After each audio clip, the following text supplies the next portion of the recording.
Ouais, parce que les tours, on commence à rentrer dans des tours qui commencent à être sympas et intéressants pour tout le monde. On joue une équipe de valeur et qui a une histoire avec la Coupe de France.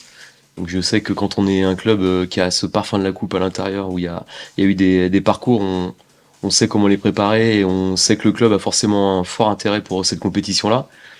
Et puis Jura l'année dernière, ça finit deuxième en N2, ça lutte pour la montée en nationale. Ils ont perdu des joueurs, mais ils sont en train de trouver la bonne carburation sur leurs derniers résultats. Donc voilà, on est conscient qu'on va jouer une équipe. Ça va être un vrai match de coupe. Pour moi, il faut le préparer comme une équipe de nationale, mais c'est même différent. Il y a plus d'intensité parce que c'est une élimination directe, donc il y a cette sanction qui vient à l'issue du match, de qualification ou pas, donc ça met encore plus d'intensité émotionnelle et parfois physique. Donc il faut se préparer en fonction, mais dans l'esprit, effectivement, c'est la même précision, la même envie que dans un match de compétition nationale. Ouais, c'est vrai que la Coupe de France peut permettre parfois de donner du temps de jeu à d'autres. Alors il y a des garçons qui vont revenir de blessure, de suspension, pardon, qui vont nous amener aussi un peu de fraîcheur. Mais on a pour des raisons de sélection des absents, de suspension et un peu de blessures. Peu de blessures finalement. Mamad Dramé et Sami Faraj. Quelques-uns qui reviennent de blessures, qui sont peut-être encore un petit peu justes. Mais en tout cas, voilà, malgré tout, j'ai des choix à faire quand même dans la composition du groupe, mais surtout dans la composition du 11. Et demain, il n'y aura pas d'excuses, en tout cas de mon côté, pour parler des absents. On a des gens qui sont là et qui sont censés avoir le niveau pour jouer ce genre de match. Ouais, on a eu le côté offensif à Nancy, où on avait beaucoup d'absents dans le secteur offensif. La semaine dernière, c'est le milieu de terrain, et là, c'est la défense. Donc voilà, il y a Thomas, il y a Makosso, il y a Amilcar Silva. Le milieu de terrain, c'est le centre du jeu, c'est le cœur névralgique de l'équipe, ça donne comme la pulsation de pas mal de choses, donc c'est un endroit où t'aimes bien quand même avoir des certitudes. Mais on était sur un match à domicile, où on avait quand même la conviction qu'on aurait le ballon, donc de pouvoir jouer avec des animateurs finalement, c'était bien.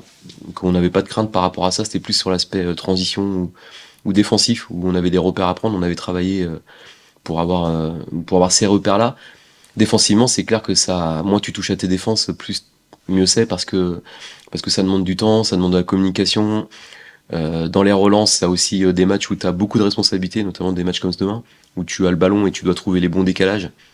Ça donne beaucoup de poids sur les épaules des défenseurs, en même temps d'être hermétique, d'être bien concentré et de ressortir le ballon correctement, parce on a envie d'être protagoniste de notre match. Donc je dirais que on aime bien ne pas avoir d'absent, mais je dirais quand même la défense. Mais je trouve qu'Arthur le fait déjà de plus en plus, donc c'est vrai qu'il est en train de monter en régime dans l'aspect communication, leadership et prise de parole.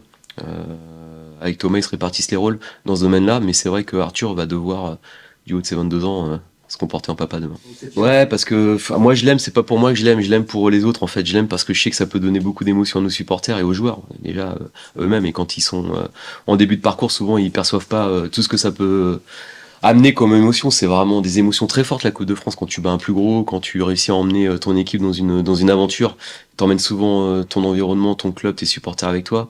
Pas ici que je vais l'expliquer. Il y a eu des joies collectives incroyables ici grâce à la Coupe.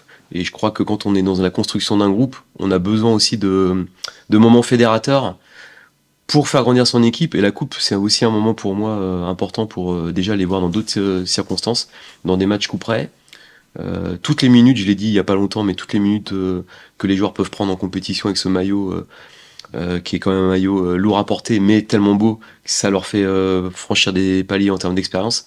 Donc plus on va jouer, plus je suis content. Et puis si on me prouve que ne pas jouer la coupe, ça nous donne plus de chances de gagner des matchs, bah, je serais peut-être à le dire, mais pour l'instant, personne n'a réussi à nous prouver ça. Je pense qu'au contraire, jouer, c'est toujours la meilleure façon d'être en bonne santé et de se sentir bien.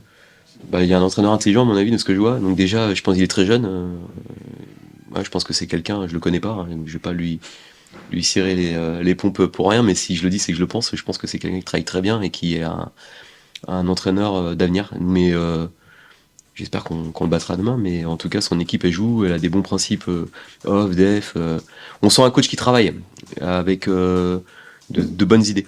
Ça, je sais pas, je connais pas assez les championnats, sincèrement, je peux pas dire si c'est à leur place ou pas. J'ai vu, on a quelqu'un qui est allé les voir jouer, on a aussi récupéré de la vidéo.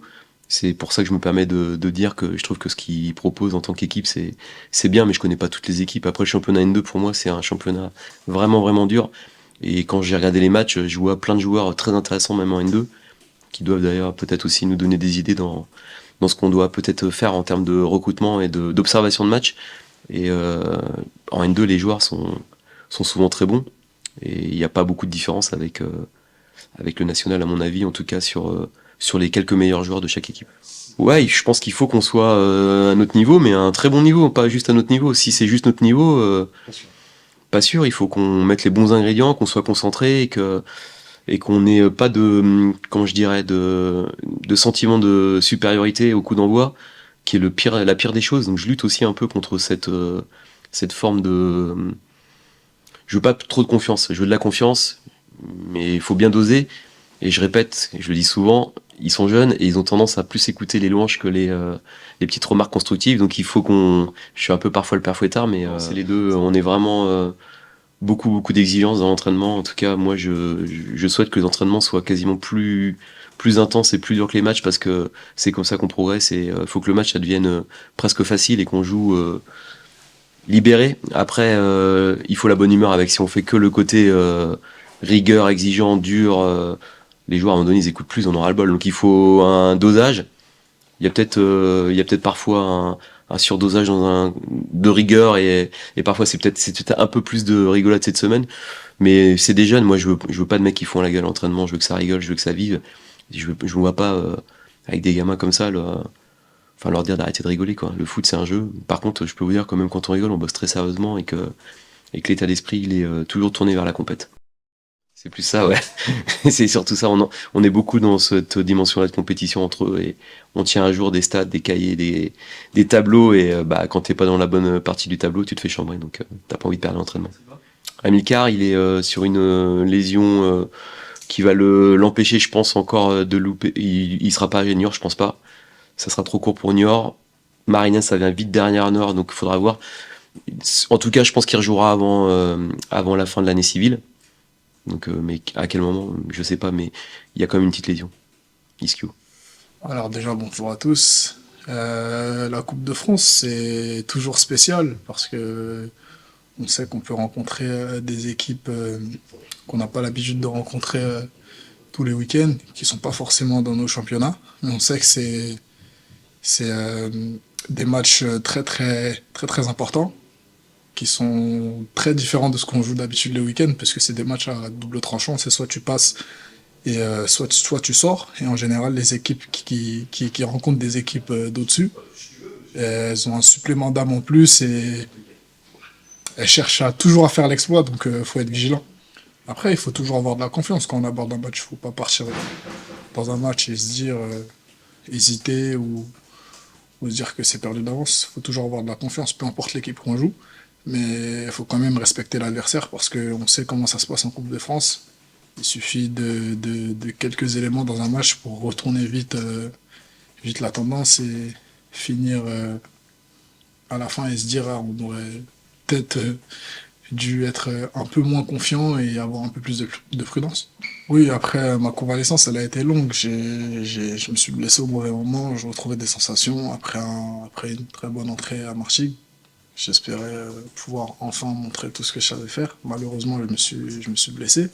Ça a été un peu long, donc là, je reviens, on va dire, avec les crocs, puisque ça fait longtemps que j'ai pas joué. J'ai eu quelques minutes la semaine dernière. Mais j'ai à cœur de m'investir pour l'équipe et de me réinsérer dans ce collectif qui fonctionne en ce moment et d'apporter ce que je sais faire le mieux. Oui, après c'est de la frustration. C'est comme ça arrive à tout le monde, c'est de la frustration. Après, j'étais un peu énervé sur la situation, mais avant tout, j'étais content du résultat parce que l'équipe, elle avait gagné de ce qu'on avait produit pendant 90 minutes à domicile. C'est pas toujours évident de sortir d'un match comme ça et de pas encaisser. On sait qu'on a eu quelques largesses défensives depuis ce début de saison qui nous ont coûté des buts qu'on aurait certainement pu éviter. Donc sortir d'un match sans avoir encaissé, franchement, même si j'étais un peu frustré par rapport à cette situation, c'était le mieux pour nous. Oui, j'ai hâte de mettre mon premier but ici. Après, j'y pense pas tout le temps, c'est pas une obsession, mais c'est vrai que c'est important toujours de marquer à la maison, devant les supporters, pour leur donner un peu de plaisir. Mais je m'en fais pas pour ça, je sais que je vais finir par mettre mon premier but. Franchement, cette concurrence, elle est bien pour tout le monde. Je pense que c'est le mieux pour nous. On sait qu'on a énormément il y a des jeunes joueurs dans cette attaque, il y a des joueurs de qualité. On sait qu'on a tous nos points forts. Et le plus important, c'est tous travailler en commun pour aller marquer le plus de buts possible. Aider l'équipe à aller chercher le plus de points. Donc franchement, cette concurrence, elle est saine entre nous. On s'apporte beaucoup de conseils, on s'aide beaucoup, on se parle beaucoup, on se connaît de mieux en mieux, on se comprend de mieux en mieux. Et franchement, je pense que c'est le meilleur. Tant que ça fonctionne, c'est le plus important. Il n'y a pas y a pas de rivalité, il n'y a pas de mauvaises choses. On est avant tout des coéquipiers, un groupe d'amis, et on est là pour se tirer vers le haut tous ensemble.